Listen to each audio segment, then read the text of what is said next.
KABC, Talk Radio, 790 AM, Los Angeles, California, the Victory Sessions, Hour 2. Look, on this show, we don't report the news, we make news. We were talking about Europe, we were talking about the financial crisis. We had Jim Jordan in here talking about how the Republican Study Committee wasn't going to vote for a lot of the budget nonsense back in the debt debate back in the summer. Peter Schweitzer, we broke the story in this book, all the details about the book. We've been running with the Breitbart sites, all the great stories they're breaking every day on this. And as we don't have enough problems, we don't have enough issues. Europe's about to implode. You're hearing all about this, the permanent political class, all the corruption and compromise on Capitol Hill. We're going to bring another one up because I've wanted to have these two guys on the show for months.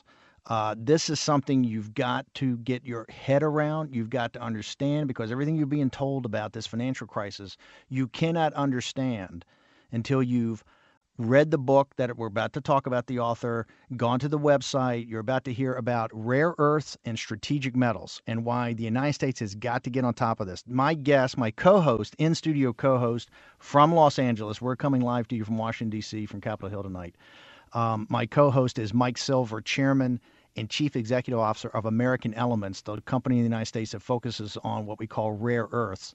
And we're very pleased to have Dr. Stephen Lieb, who's the author of a book that you've got to get called Red Alert, which is all about the China's attempts to corner the market in commodities, corner the market in rare earths, and really makes you understand that until you get your arms around China's dominance in commodities market and what they're doing strategically in commodities, it's the underpinning of our financial implosion and the underpinnings of our economic crisis.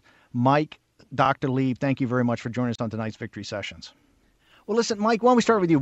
Tell us what these are. The rare earths are 17 chemical compounds or elements at one far end of the periodic table. If I remember from my I think I slept through it in college. I think in high school I got a D in chemistry. But if I remember, the periodic table was very cool.